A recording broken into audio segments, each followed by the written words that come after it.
टूटेगा। हम आपको उसका जो है कि मजबूती दिखाना चाहते हैं कि इसमें जो है कि कितनी मजबूती है। और आप इस ब्रिक्स को देखेंगे जो पराली से बना है, सच में अगर बाहरी जो ईंट होता है, जो ब्रिक्स होता है, वो टूट जाएगा, लेकिन ये नहीं टूटेगा। हमको तो डर लग रहा है कि कहीं ये इसके वजह से टाइल्स ना टूट जाए। देखिए इसमें भी काफी हेवी है, काफी मजबूती है। प्लास्टिक को जो है कि गला करके यहाँ पे जो है कि ब्रिक्स को जो है कि इससे नहीं टूटेगा। देखिए हमको तो डर लग रहा है कि टाइल्स ना टूट जाए। ऑरेंज आप देख रहे हैं, संतरे का छिलका, इसको लेकर के आंखों में हम लोग छिलका को डालते थे और बच्चों से बड़ी मजा लेते थे, लेकिन इसका एक यूज भी है, उस यूज को हम दिखाना चाहते। प्लास्टिक को तो आप लोग डिकम्पोज करके ईंट का कन्वर्ट कर दिए, लेकिन ये आइडिया कैसे है, पराली को जो है कि कन्वर्ट करके एक ब्रिक्स बना दिए।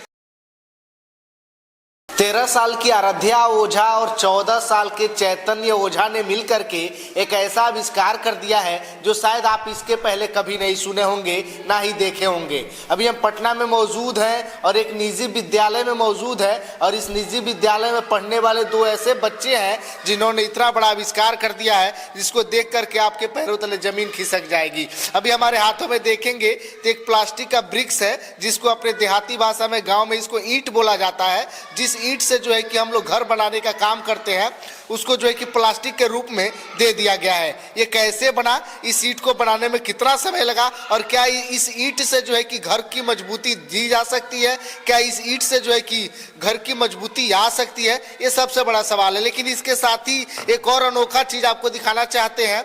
जैसा कि हम सभी जानते हैं कि दुनिया का सबसे बड़ा जो कोई प्रदूषित वाला शहर है तो वो दिल्ली है, और दिल्ली का प्रदूषण का कारण है वो है जो कि पराली जलाना है। और पराली से जो है कि ईंट को यहाँ पे बना दिया गया है।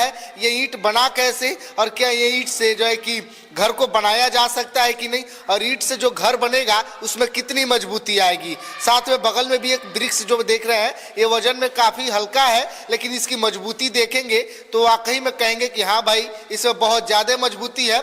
और इसको भी जो खेतों में पराली जो जलाते हैं, उस पराली से जो है कि एक ब्रिक्स को बना दिया गया, एक ईंट को बना दिया गया। अब इसको बनाने वाले बच्चे कौन है, ये बना कैसे दिए, तो थोड़ा सा उनके बारे में आपको बता दूं कि ये बगल में देखेंगे तो इनका नाम आराध्या ओझा है, और बगल में देखेंगे तो इनका नाम चैतन्य ओझा है। 13 और 14 साल का उम्र है, लेकिन 13 और 14 साल की उम्र में जो ये कारनामा कर दिया है, शायद इस उम्र के बच्चे खेलते कूदते हैं और जो है कि इस प्रकार के सोच भी नहीं सकते हैं। आराध्या, ये बताइए कब से इस पे काम कर रही थी आप? जुलाई से। जुलाई 2023 से? नहीं जी। आप कब से काम कर रहे थे? जुलाई 2023। आप दोनों भाई बहन हैं? जी जी बिल्कुल। एक ही साथ काम कर रहे हैं? जी। तो ये बताइए, ये जो प्लास्टिक का ईंट में है, इसमें मजबूती है कि नहीं? हाँ है। मजबूती है, इससे घर बनाया जा सकता है? जी जी बिल्कुल बनाया जा सकता है। तो ये तो एक डेमो के तौर पे है, लेकिन इसको प्रोफेशनली बनाया जाए तो बहुत ही हेवी हो सकता है। हाँ, प्रोफेशनली बनाए तो काफी ज्यादा हेवी हो सकता है और काफी ज्यादा वेट बेरिंग कैपेसिटी हो सकता है इसका। तो अभी जो मार्केट में जो ईंट आ रही है, ब्रिक्स आ रही है, सीमेंटेड आ रही है, मिट्टी की आ रही है, उससे ये हेवी हो सकता है? जी बिल्कुल हो सकता है। एकदम 100%? जी 100% गारंटी। बन सकता है कि नहीं मकान इससे? जी बिल्कुल बन सकता है। बन सकता है। जी। लेकिन ये सबसे अनोखा चीज है, प्लास्टिक को तो आप लोग डिकम्पोज करके ईंट का कन्वर्ट कर दिए, लेकिन ये आइडिया कैसे है, पराली को जो है कि कन्वर्ट करके एक ब्रिक्स बना दिए? तो जैसा कि हम सब जानते हैं कि आजकल न्यूज़पेपर में सबसे ज़्यादा जिस चीज़ की चर्चा हो रही है वो है पराली, जिसको हम बिहारी भाषा में पुवाल कहते हैं। तो क्योंकि हम ये जानते हैं न्यूज़पेपर के अनुसार कि जब हम पुवाल यानी कि पराली को जब हम जलाते हैं तो काफ़ी ज़्यादा पॉल्यूशन क्रिएट होता है और ऐसे ही वेस्ट भी होता है। तो सॉल्यूशन हमें निकालना था, तो हमने सोचा कि हम कुछ ऐसा बनाए जिससे कि पराली जो है वो वेस्ट भी ना हो और पॉल्यूशन भी क्रिएट ना हो। तो इसी को सोच करके आप जो है कि इस चीज का आविष्कार जी। इसमें आपका कितना सहयोग रहा? जी मेरा ये सहयोग रहा कि हमने जब पैडी स्ट्रॉ, जिसको हम लोग पराली कहते हैं, हाँ। इसको बनाने के लिए बहुत प्रोसेस, जैसे हम लोगों को क्या करना था, इसको पानी में डालने के लिए फूलने के लिए छोड़ना था। जब ये फूल जाता तो सारे पानी को हम लोग इससे हटा देते, और उसके बाद इसमें हम लोग थर्मोकोल ग्लू को गलाकर और चूना रख कर हम लोग इसको एक शेप दिए, और उसके बाद ये टाइट हुआ, तब इसको 72 आवर्स के लिए हमने ऐसे छोड़ा, और उसके बाद जाके ये हमारा ईंटा तैयार हुआ है। तो ये बताइए, इस ईंट में जो मजबूती है वो तो देखने बन रही है, लेकिन ये सवाल है कि इसके अंदर पुआल है, यानी कहे तो पराली है। पराली जो है कि बारिश में भीग करके गल जाता है, सड़ जाता है, खराब हो जाता है, तो ये भी तो सड़ सकता है ना। तो उसके लिए भी हमने कुछ सॉल्यूशन निकाला है। वो ये सॉल्यूशन है कि जैसे कि अब दो तरीके से हम इसमें काम कर सकते हैं। अगर सिर्फ हमें इसे पानी से प्रोटेक्ट करना है तो इस पर ऑलिव ऑयल यानी जिसे हम तिल का तेल कहते हैं, अगर हम उसका कोटिंग इस पे कर दे तो ये बिल्कुल प्रोटेक्ट हो जाए, बिल्कुल ही प्रोटेक्टेड रहे, वाटर प्रूफ हो जाएगा जी, पानी से कोई खतरा नहीं होगा। बिल्कुल नहीं। लेकिन अगर आग पकड़ ले तब क्या होगा? तो उसके लिए भी सॉल्यूशन है, और ये सिर्फ आग पकड़ने के लिए सॉल्यूशन नहीं है, इसमें भी हम पानी और आग दोनों से इसको बचाने के लिए प्लास्टर या पेरिस का ये कोटिंग कर सकते हैं इस पे। मतलब उसका लेप अगर लगा दिया जाए तो ये जो है कि पूरी तरीके से सेफ हो जाए। हाँ, हर तरीके से ये प्रोटेक्टेड रहे, फायर प्रूफ और वाटर प्रूफ दोनों बन जाए। जी जी बिल्कुल। तो ये बताइए 4-5 महीनों का समय लगा, तो आप लोगों के दिमाग में ये आया कैसे कि नहीं हमको करना चाहिए? आप लोगों के दिमाग में कैसे ये कॉन्सेप्ट आ गया? जैसे कि हमारे जो गाइड टीचर पंकज सर हैं, वो हम लोग सोच रहे थे, क्योंकि साइंस कंपटीशन होने वाला था हम लोग के स्कूल में, हम लोग सोच रहे थे कि कुछ ऐसा बनाया जाए जो लोग देखकर हैरान रह जाए कैसे बनाए। तो हम लोग के मन में एक सवाल आया कि हम लोग वेस्ट मटेरियल से भी अपना कुछ ऐसा बना सकते हैं जो हमारे यूज़ में आ जाए। सबसे पहले हमारे दिमाग में तो पैडी स्ट्रॉ आया, जिसको हम लोग पराली कहते हैं। आजकल पराली को जलाने के बाद बहुत पॉल्यूशन हो रहा है। पॉल्यूशन सुनने में बहुत आसानी छोटा सा चीज़ है, लेकिन बहुत बड़ा इसका कॉज होता है। इसी तरह से हमने पैडी स्ट्रॉ को सोचा कि क्या हम लोग पैडी स्ट्रॉ से एक ईंट बना सकते हैं। इस पे हम लोग बहुत सर्च किए।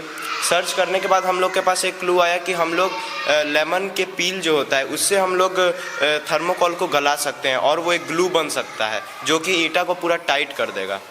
उसी तरह से हम लोग ने इसमें 1 महीना 2 महीना ऐसे रिसर्च करके देखा कि ये पूरा ईंटा बन रहा है कि नहीं। 2-3 ट्रायल में हम लोग का एक ईंटा तैयार हुआ जो बहुत, अभी देख सकते हैं यहाँ पे हमारा रखा हुआ है। ये 72 आवर शेप देने के बाद 72 आवर के बाद हमने इसे टेस्ट करके देखा है कि ये टूट रहा है कि नहीं। नॉर्मल ईंटा के कंपैरिजन में ये 1-2 बार में नहीं टूट रहा है। आप ट्राई कर सकते हैं, ये नहीं टूटता है। ईंटा को एक बार में फेंक दिया तो टूट सकता है, ये नहीं हम आपको उसका जो है कि मजबूती दिखाना चाहते हैं कि इसमें जो है कि कितनी मजबूती है। और आप इस ब्रिक्स को देखेंगे जो पराली से बना है, सच में अगर बाहरी जो ईंट होता है, जो ब्रिक्स होता है, वो टूट जाएगा, लेकिन ये नहीं टूटेगा। हालांकि इसमें फिनिशिंग तो उतनी अभी ज़बरदस्त नहीं दी गई है, इसको डेमो के तौर पे तैयार किया गया, लेकिन अभी जो है कि इसकी जो मजबूती है वाकई में काफ़ी हेवी है और ये भी जो है कि काफ़ी हेवी है। हालांकि ये जो है कि हमको तो डर लग रहा है कि कहीं ये इसके वजह से टाइल्स ना टूट जाए। देखिए इसमें भी काफ़ी हेवी है, काफ़ी मजबूती है, कोई दिक्कत नहीं होगा।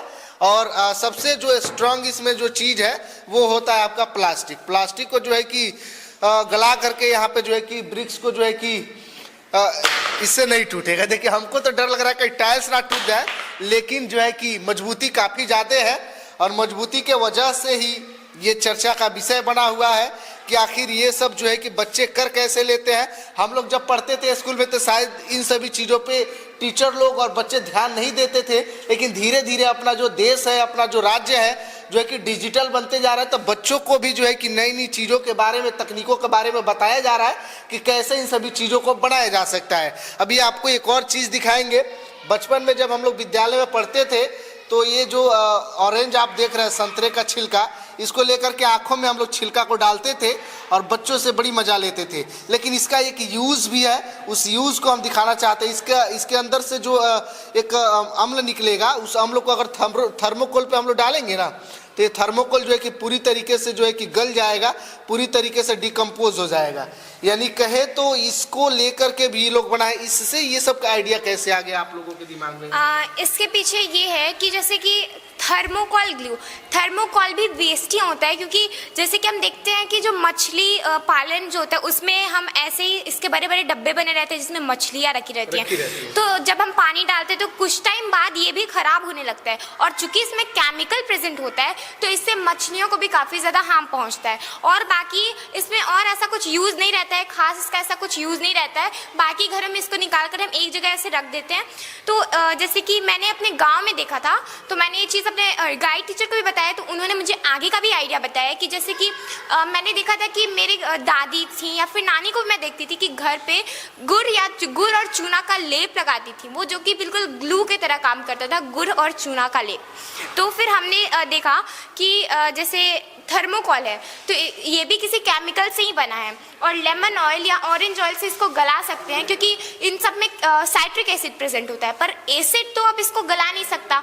तो हमने क्या पाया कि जैसे ये हमारा लेमन ऑयल है और ये हमारा ऑरेंज है, तो ऑरेंज के जो पोर्सेस होते हैं या फिर लेमन के जो पोर्सेस होते हैं उसमें ऑयल प्रेजेंट रहता है, और वही जो ऑयल रहता है उसको हम कहते हैं कि लेमन एक्सट्रैक्ट जो होता है, जो कि हमें पील से मिलता है, उसके पोर्सेस से मिलता है, हम उससे थर्मोकॉल को गलाते हैं। कि ये वाकई में बड़ी टॉफ रहा। इसमें आपके भाई का कितना सहयोग रहा? क्योंकि अब इतना कुछ हैंडल अकेले करना मेरे लिए पॉसिबल नहीं था, तो मेरे भैया भी मेरा काफ़ी ज़्यादा हेल्प करते थे। जैसे कि वो अब मुझसे थोड़े सीनियर है तो वो उन्होंने जो भी अभी तक पढ़ा उसके बेसिस पे, गाइड टीचर जो भी बताते थे उसके बेसिस पे, जैसे कि अगर इसे हार्ड बनाना था तो मैं जैसे कि 72 आवर्स के बाद जब हमने देखा तो ये हार्ड बन चुका था। तो उसमें 2 ऐसे भी चीज़ थे जो मेरे भैया ने मुझे बताया था कि इसका यूज़ करने से वो और ज़्यादा, ये जो मैंने ईंट बनाया है वो काफ़ी ज़्यादा टाइट हो जाएगा, हार्ड हो जाएगा। वो था, इन्होंने मुझे बताया कि अगर हम यहाँ पे सैंड जिसको हम बालू कहते हैं और कैल्शियम ऑक्साइड पाउडर जिसको हम चूना कहते हैं, अगर हम ये दोनों अगर यूज़ करते हैं तो स्लैब काफ़ी ज़्यादा हार्ड हो जाएगा। तो इस चीज़ में इन्होंने मुझे ज़्यादा थोड़ा इनोवेटिव, मेरा माइंड इनोवेटिव बनाने के लिए उन्होंने हेल्प किया मुझे। तो चैतन्य ये बताइए, ये जो आप फार्मूला लगाए, इसको बनाए, ये क्या आगे कंटिन्यू रहेगा कि इससे भी कुछ बेस्ट आपको करना है? ये तो कंटिन्यू रहेगा ही, लेकिन हम कोशिश करेंगे कि इससे और ज़्यादा बेस्ट करें। और हम लोग ये हम लोग खोजने की कोशिश कर रहे हैं कि ये ईटा और इसको कंपैरिजन किया जाए तो वो ईटा से भी ज़्यादा स्ट्रॉन्ग निकले। हम लोग अभी इस पे और रिसर्च कर रहे हैं। क्या लगता है कि इसको आसानी से मार्केट में लाया जा सकता है? सरकार इस पे एग्री कर सकती है? जी बिल्कुल, मैं सरकार से अनुरोध करूँगा कि आप समझे, देखें। जी जी जी बिल्कुल। देखिए, सच बात है, अगर वाकई में सरकार को, प्रशासन को लगता है कि नहीं पराली जो जलाया जा रहा है जिसके वजह से जो है कि काफ़ी ज़्यादा पोल्यूशन हो रहा है, तो उससे अगर बचना है तो आप लोगों को जो है कि एक बार इन बच्चों का आविष्कार जो है कि देखना चाहिए। किस प्रकार से इस बच्चों का आविष्कार जो है कि बहुत ही बड़ा है। देखने में आप लोगों को छोटा लग रहा होगा लेकिन कारनामे बहुत बड़े हैं। बस आप लोगों को इन बच्चों के मोटिवेशन की ज़रूरत है और आप लोग एक विशेष तौर पे इस बच्चों का मनोबल बढ़ाइए ताकि ये बच्चे आने वाले समय में कुछ और बेहतरीन कर सके।